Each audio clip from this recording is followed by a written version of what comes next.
All right, thanks everybody for coming. So my name is Katie Ryan and I am the Career Community Advisor for Education, Nonprofit, and Social Impact. This is one of my favorite events to do. I really care about helping students think through graduate school. What are the right programs? When is the right time to attend? And so as you'll see, this presentation is really going to be based off of those types of questions that we can ask ourselves to figure out when and what is right.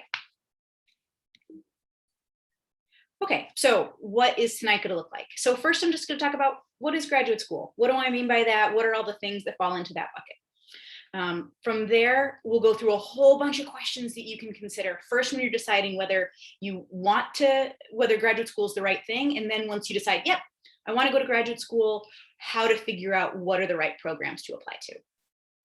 We'll then walk through timeline and application process and recognizing that you all are going to be applying to totally different programs. And so this is going to be more of a general timeline as opposed to specific deadlines.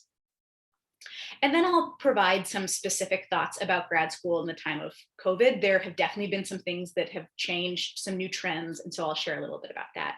And then there should be a good 15 minutes at the end for all of your specific questions. And know that you can have questions here tonight, but you can also always email me and I'll have my email at the end if you have specific questions or want to talk further. All right, so when I say graduate school, what do I mean? So at the heart of it, graduate school is an opportunity to examine an academic discipline or career field with more specificity and direction. So it can be an essential step towards entering a particular profession when that profession requires a specific type of degree or licensure. Often when we're talking about those types of grad programs, we might say professional school. So that could be something like a Master's of Architecture, a Master of Library Science, a JD, an MD, things that are orienting you for a specific career. You might also hear the term terminal degree or doctoral degree. So those refer to the highest academic degree that you can get in the field of study. So you could get a master's in history, but that's not a terminal degree. A PhD in history would be that terminal degree. But for the purposes of tonight, I'm just going to be talking about grad school because that's the umbrella term for all of these different types of opportunities. Oh, why is this not going? There we go. All right, so a little bit more. Let's dig into this term. So graduate school is a great opportunity to dig into something with more specificity, right? It's an opportunity to somebody's joining us. It's an opportunity to really think about what is this work I want to do and how can I gain the specific knowledge and skills and connections to do that. So it's going to feel pretty different than college. It's going to be less individual coursework in a lot of instances and more opportunities to do team-oriented work, to do real-world projects, to do long-term research. You're also going to probably be involved in work outside of the classroom. So that might be research assistantships. You might be working in a lab or having an internship, shadowing opportunities, even teaching, right? So it's going to require you to balance a lot of different things going on at once. And depending on the type of degree program you're in, you might even be applying for funding to support that as well. And don't worry, we're going to talk a lot about funding later, so don't feel like you have to know all this now. Like I said, you are likely going to be involved in individual research or real world projects where you're gaining those hands-on skills so that after you leave the program, you're ready to do that work professionally. And so all of this means that how you're evaluated as an applicant is a lot different than you probably were evaluated as a college applicant, right? They're going to be looking at your experience in the field through internships, through research, through volunteer work. How have you demonstrated a commitment to this work? And how have you been able to articulate your goals for this field so that they know that you're a good fit for this program? Grad school is also going to feel pretty different just based on your day-to-day life. You're going to really be living on your own. Most grad programs don't really have housing, campus housing in the same way as residential colleges like Wellesley do. There might be some grad housing, but for the most part, people are going to find their own apartments. You're also going to have to be figuring out how to get there, transportation. and just managing your work-life balance in terms of budgeting the costs of attending the program, but also just, paying for rent and all of the other things that go along with life. There's also going to be a lot of differences in terms of advising and faculty support. You very well will likely have an advisor who's your person, but they're not going to be making sure necessarily that you're checking all the boxes, that you're finishing all of your requirements, that you're taking the right classes. That's really going to be up to you to make sure that you're moving through the program so that you complete all of those requirements.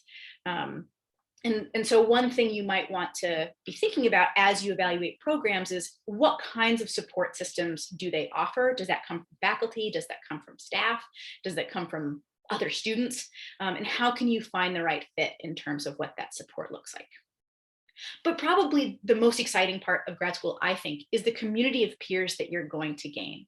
When you enter into these programs, you're going to be surrounded by people who are just as excited and passionate and dedicated to the same fields as you are.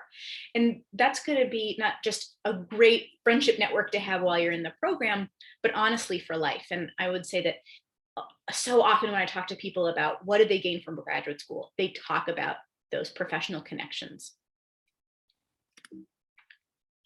So in other words, grad school is not a continuation of college. It's really different. And I know that this might be exciting, but also kind of scary. I talk to a lot of students who say that they want to go to grad school because they just loved college. And I totally get that. I was that kind of person too. But you want to remember that this is going to be a different type of academic environment. It expects different things from us and it gives us different things in return.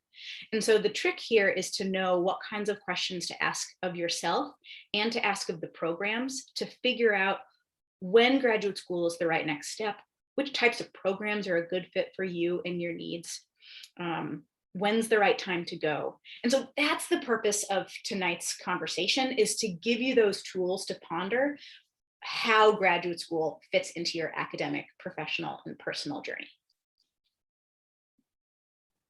All right, so you're going to start exploring programs. That's probably why you're here, right?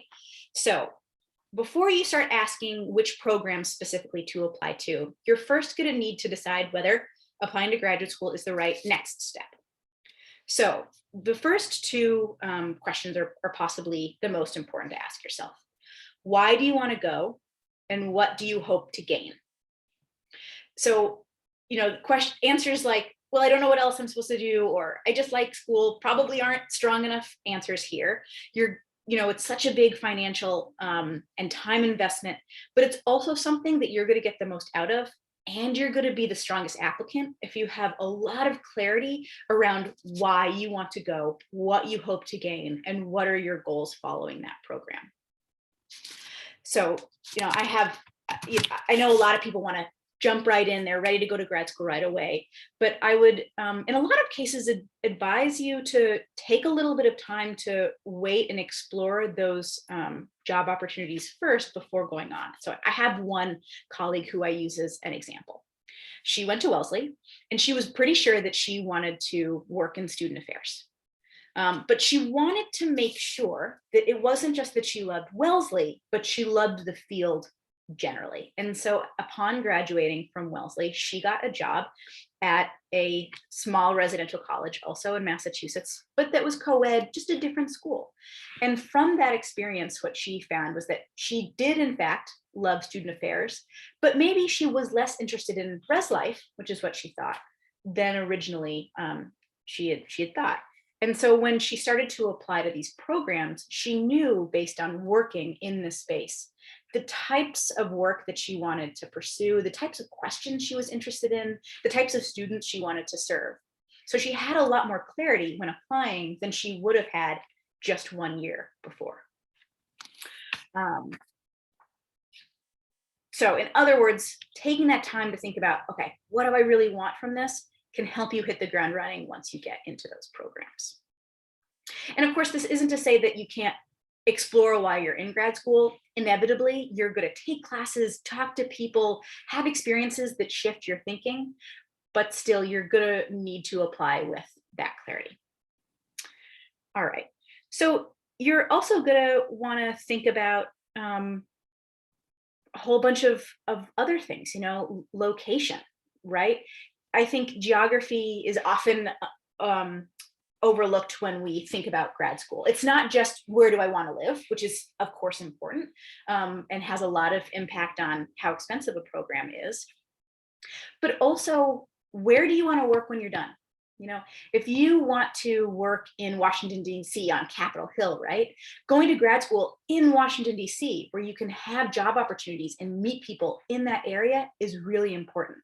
If you want to teach, being able to go to a program where you're teaching in schools in the same neighborhoods that you hope to work in afterwards can be really valuable.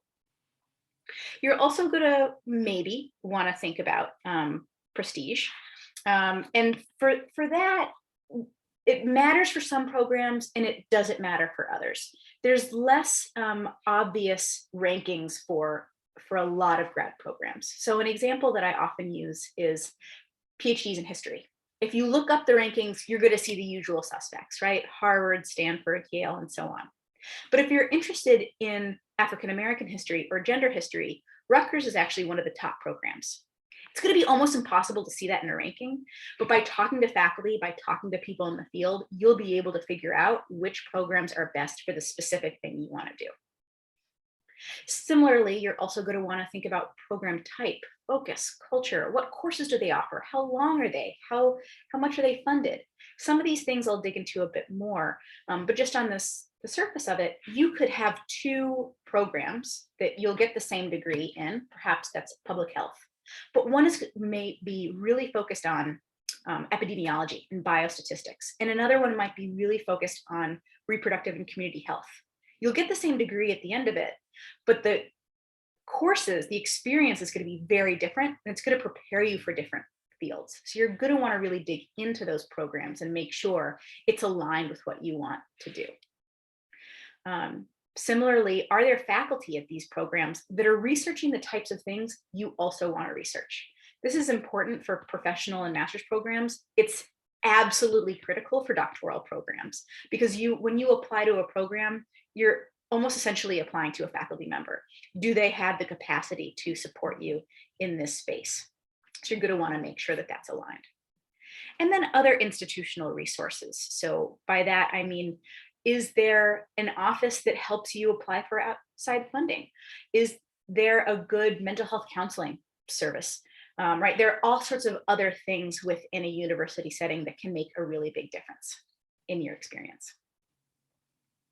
And then also, when is the best time to attend, right? So for some things, getting a grad degree is simply essential to break into that field, right?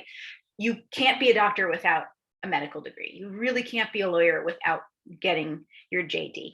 And so if you know you want to get those degrees, if you know you want to pursue those professions, you know you have to pursue that degree. For other career fields, it's not as clear cut. A degree can be very helpful, right? So teaching is an example, but it's not the only way to get there. And then for other careers, you can absolutely start that career without a graduate degree. So marketing, communications, tech are all examples. But for some of those fields, getting that grad degree after 5 or so years in the field can help you advance. So knowing what is required of that field and when is a good time to go is really helpful. You're also going to want to understand how it's funded and how you can afford it. So that's a topic that I'll talk about a lot in a next slide, but some basic things to consider are, does the program offer funding itself? Are there external funding opportunities to help you do this? Do they offer financial aid? And what are the other types of things that can help offset that cost? A really important question to ask also is, what have graduates of these programs gone on to pursue? This is one of my favorite questions. When you go to almost any graduate school website, they're probably going to have a tab or some page on their website that talks about where their graduates have gone on to work. It's a gold mine of information. They want to show this information off. And so you can look at these jobs and see, what are the people's titles? In what industries are they working? What companies are they working? What geographic areas are they working in? Does that seem to fit with what you're interested in? One example I use is when I was applying to my urban planning master's degree program, I got into the University of Minnesota, and they were so nice and so friendly. It was a great funding package. But upon looking at where their graduates were working, almost everybody was in Minneapolis. And that's great if I wanted to live and work in Minneapolis, but I didn't. I wanted to come back to the East Coast. And so for me, that was a pretty good indicator that this program wasn't probably in line with what I wanted to do. And then a great thing to think about is who else can you speak to learn more? Us at Career Ed are more than happy to talk through this with you, but I really also encourage you to speak to your professors and then also people in the field who are doing the work that you want to do. What programs did they go to? When did they go to those programs? Who do they think that you should talk to learn more? What are opportunities you can do now to best prepare you for those programs? All right. So it's about those things. All right, so this is one of the biggest and scariest slides, right? So how much is it going to cost? So when we're thinking about the cost of these programs, it's really going to vary by some pretty big factors. So one is the type of institution. Is it a private institution? Is it a public institution? Is it in-state or out-of-state? What type of degree program is it? They can really vary dramatically. Location can also really impact it, because when you're thinking about these costs, yes, you're thinking about tuition, but you're also thinking about cost of living. So going to two programs with the same tuition, one in Iowa versus one in San Francisco, are just going to cost you different amounts because of that cost of living difference. Where you're really going to want to dig into is what kind of aid is available. So here we're going to want to talk separately about PhD programs versus master's programs. So in a PhD program, you've probably heard of the term fully funded. A program is fully funded. You shouldn't go to a PhD unless it's fully funded. So what this means is that when you get in, you get a funding package, and it'll probably have two components. And one is tuition remission. So that means that for your time in this program, they pay for your tuition. You are not paying for tuition. And you are going to be paid to be a student. Sometimes this salary comes with no strings attached. It's usually called a fellowship. So when I was in a PhD program at Rutgers, I had a fellowship. I didn't have to do anything for that money. I just got paid for being a student.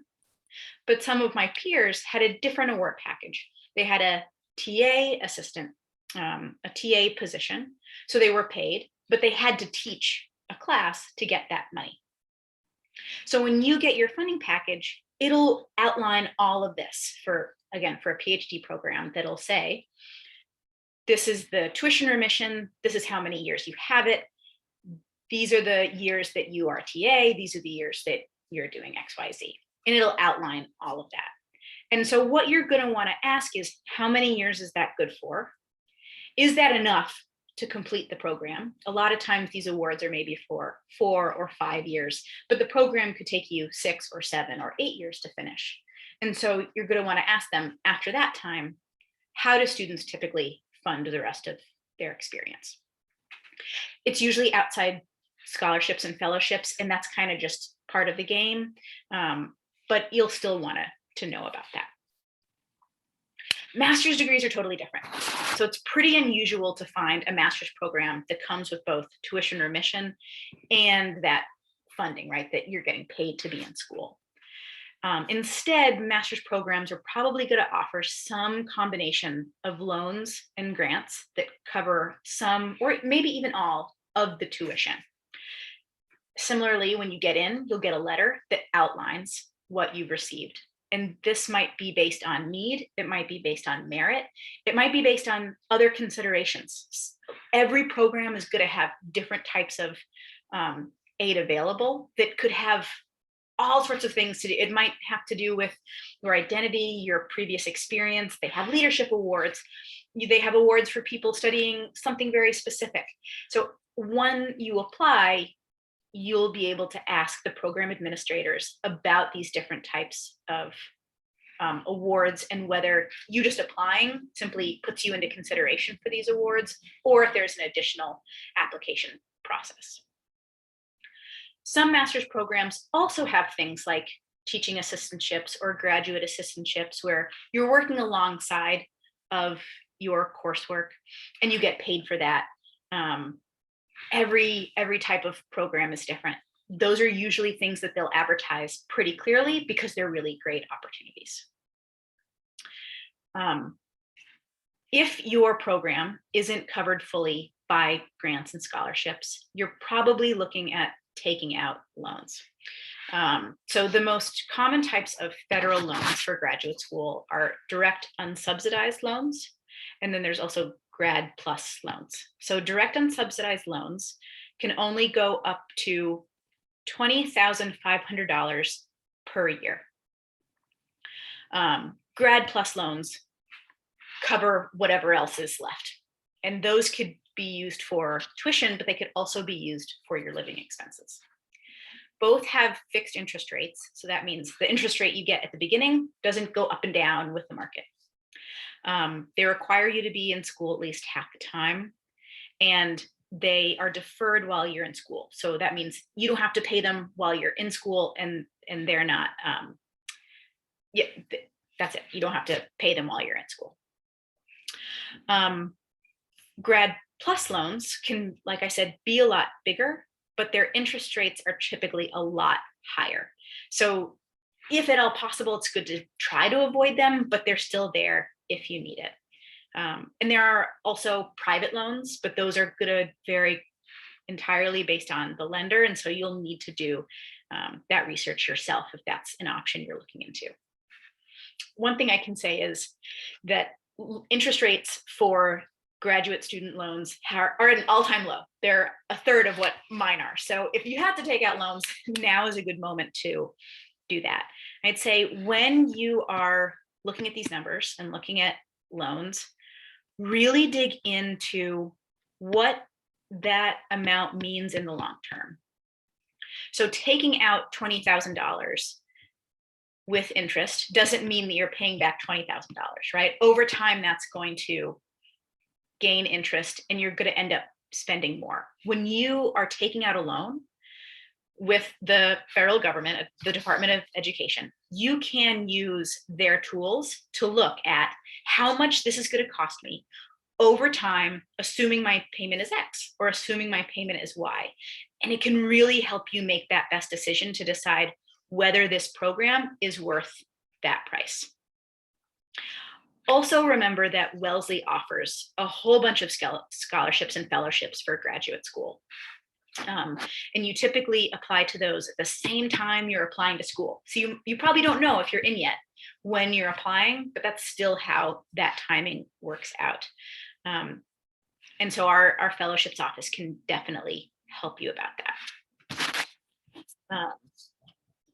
And you're also going to want to think about, for all these programs, does the cost align with the type of program you're applying to, right? So law school can be really expensive, but for types of corporate law, you can absolutely pay that off after a certain amount of years. If you're going to law school, but you want to be a nonprofit advocate, you're simply not going to have the same salary. And so then in that case, does it make sense to go to the school with the high price tag? Or does it make sense maybe to go to a school that's more affordable, so you can do the work you want to do without having the burden of those loans? So those are some questions you're going to want to ask yourself. Okay. So I know that a lot of this is so hypothetical that I just kind of outlined a hypothetical cost. So I researched a couple different types of programs, outlined the different types of costs. So this is for a student who's looking at a few different MA programs, one with in-state tuition. That's where the student is from, California. One that's another state school, but she's out of state. and then one at a private Northeast university. So you can see that for the in-state California school, the tuition is way lower because she's getting that in-state rate.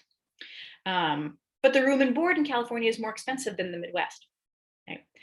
Books and supplies are kind of the same everywhere. Transportation's pretty similar everywhere. But what ends up really being different is that the private tuition and fees over time, right? Now, this is before aid, right? So this might look like it's really clear to go to that in-state school on the face of it, but after getting that funding package, that can be dramatically different. And so as you're going to these programs, don't count yourself out necessarily from a school that has a bigger price tag at the face of it. They might offer more aid, and so that could drastically change this calculation. All right. So I know that this is a lot, right? When identifying and selecting your programs, there's so many questions that you're going to need to ask yourself about your needs, about your values, about your priorities. And so really this process is a major triangulation between the aspirational, the personal, and the practical. And we're always happy to help you wrestle with all of these competing elements as you move through the process. All right. So you've decided to apply. Congratulations. You know that this is the right thing for you. The application timeline, like I said at the beginning, is really going to vary. It's going to be so different considering discipline, area of interest. Some general rules of thumb: if you're thinking about med school for next fall, you're going to need to submit your application by the previous summer. Similar with law school. But then for the majority of other programs, if you're looking to start in the fall of next year, so the fall of 2022, you're going to submit your applications probably in the late fall or even in the early winter of that same year. But you're going to want to make sure to check the deadlines for every single program, because they're all going to vary. You know, I applied to 2 different programs at the same school within the same university, and they had different deadlines, right? So really be sure to be careful there. So once you have all those program deadlines, a good first step is going to be asking for those letters of recommendation from your faculty or even employers, depending on the types of programs you're applying to. You really want to give them at least a month, if not 2 months of a head start to know that you're applying. And for these conversations, you're going to explain what you're applying to and why you think they'll be a good person to write for you. It's also helpful to sometimes maybe share a previous paper you wrote in their class, just to jog their memory if it maybe has been a year or two. And I think it's really great to also talk to that professor about your personal statement or statement of intent, which I'll talk about in a moment, but to share that with them so that they really understand why you're applying to this program, why you think you're a good fit for it, so that their letter can be aligned with what you're writing. You're going to want to take any required standardized tests early enough so that those scores can be received by the appropriate application deadlines. You know, when you take the test, it takes some time to be scored, and then it can take more time for that score to be sent to the school. Typically, the test centers will tell you the lag time. You're also going to collect and write all of your required application materials, right? So there's a lot of different parts that go into this.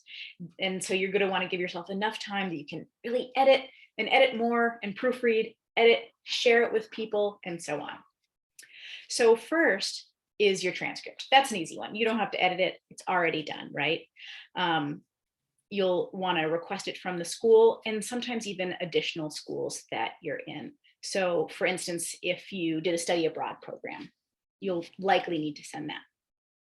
You're also going to need to send your resume or CV, depending on what kind of program you're applying to and where you are in your career. I know that in some cases, like in the UK and in Europe, these words are used interchangeably. In the US, they're very different types of programs. So, or types of documents. So the resume is a professional document, typically 1 page. For grad school, it can be 2, that talks about your professional accomplishments. So with those bullet points, right, where you talk about what you've done in each role. A CV in an academic sense, in the American context, is a list of all of the academic things you've done, the papers you've published, the conferences you've attended, the classes you've taught, right? So for a college student, usually a CV isn't quite the document that best highlights what they've done, but in some cases it might be. The heart of your application is going to be that statement of intent. And there's going to be different words you'll see for this. Some schools will call it a statement of intent. Some will call it a statement of purpose. Some might call it a research proposal if you're applying to a doctoral program. Sometimes they'll also ask for a personal statement, or that will also be interchangeable. So, just make sure that you're exactly reading what these programs are asking for. But generally, this document is going to involve 4 parts. So 1, how are you qualified? What have you accomplished? What have you done in the past that makes you a good fit for this program and this career field? And depending on the type of thing you'll talk about, again, academics, certainly, and research, but also your work experience, volunteer experience, even maybe personal experience that shapes your fit for this. It's then also going to be what you are looking specifically to study in this program. So for a doctoral program, that's going to be a very specific research interest. But for a master's program, it might be the specific types of things in a field that you want to explore more. So maybe you're applying to a library science program. You're going to talk about how you're really interested in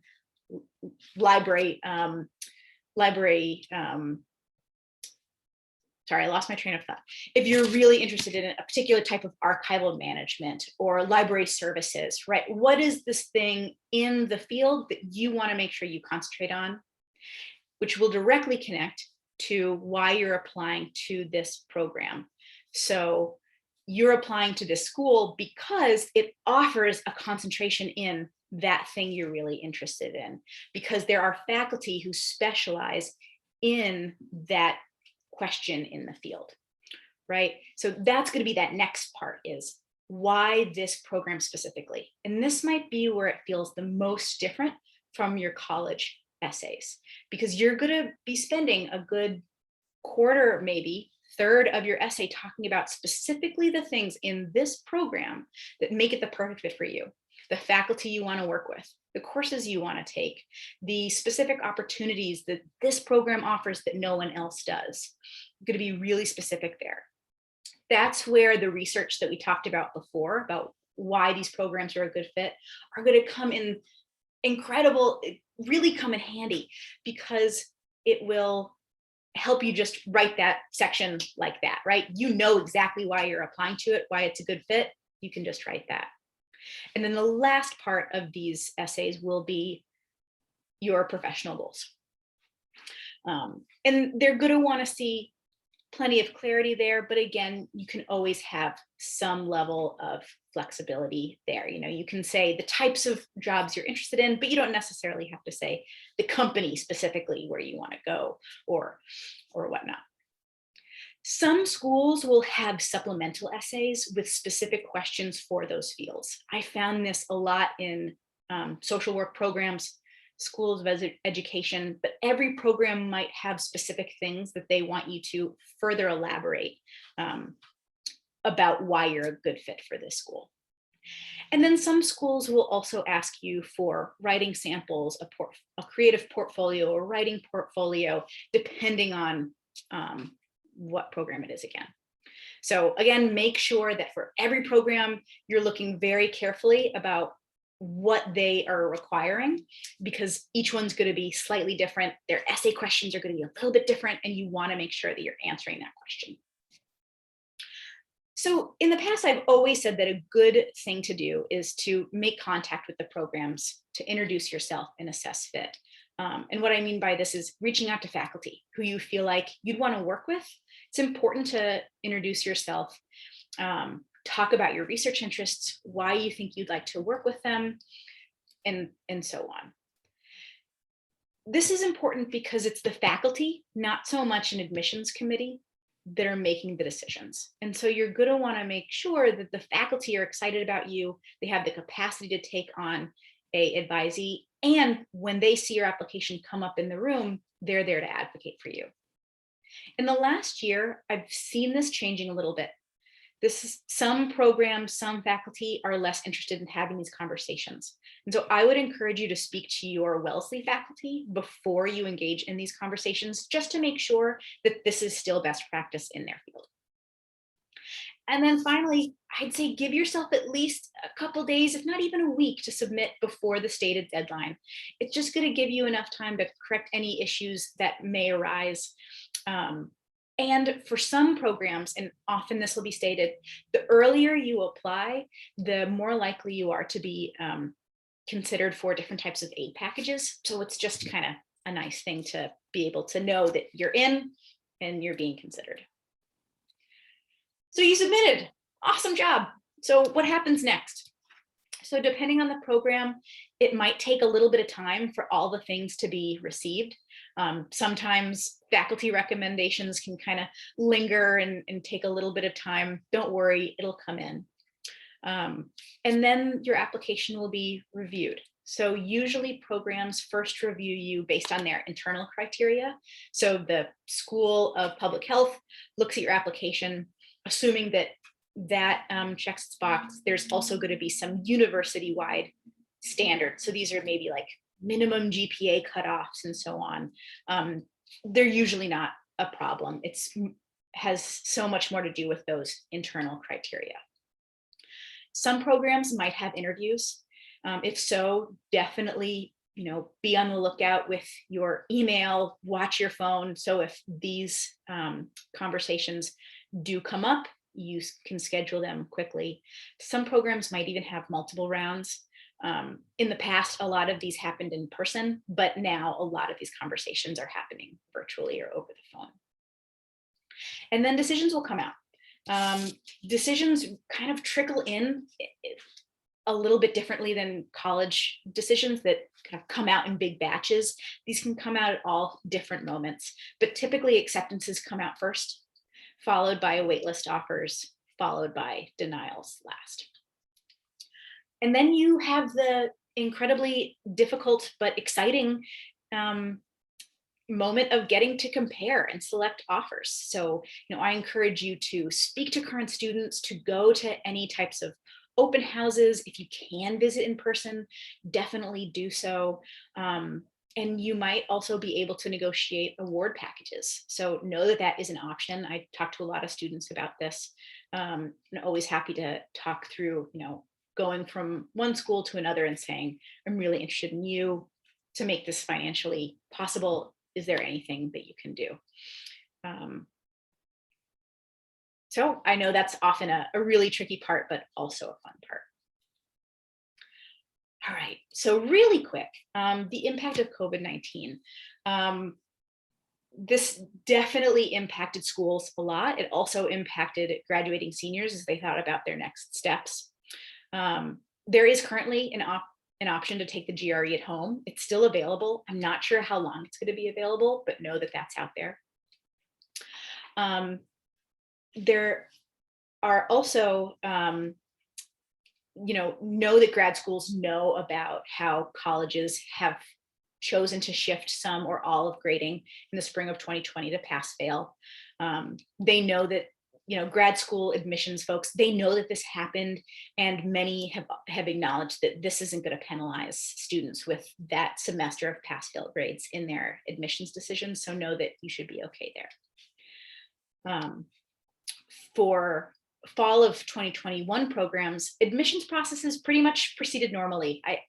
Working with students, I didn't see anything that was considerably different. What I did notice that funding packages on average were lower. So I'm hoping this will bounce back, but I think this has everything to do with schools' budgets just being a little bit tighter right now. Something that definitely was impacted was what that in-person experience was like. You know, a lot of classes have been virtual, but for some programs, there's very critical in-person training that happens. And so for these programs, they've really had to reimagine what that looks like. Or even suspend the programs if it just can't happen. Theater really did a lot of that. So as you're looking at these programs, maybe for next year, when we're still in this virtual environment, really be sure to ask them about how they're transitioning these moments in this remote hybrid environment. Probably the biggest impact I saw was with PhD programs, specifically humanities and social sciences programs. So because of these limits on funding, faculty have been unable to take on maybe as many new advisees as they had in the past. And similarly with schools having tighter budgets, the ability for them to fund as many students went down. And so for a lot of schools, again, particularly the humanities and social sciences, schools have either temporarily or permanently eliminated some PhD programs. And the list on the side here, you can see these are some really top programs. So it's had a big impact on the field. The physical and biological sciences were not as strongly impacted by this. And the reason is that a lot of their funding that supports grad students comes from external sources. Whereas with the humanities and social sciences, it comes from institutional resources. So it's just a different impact there.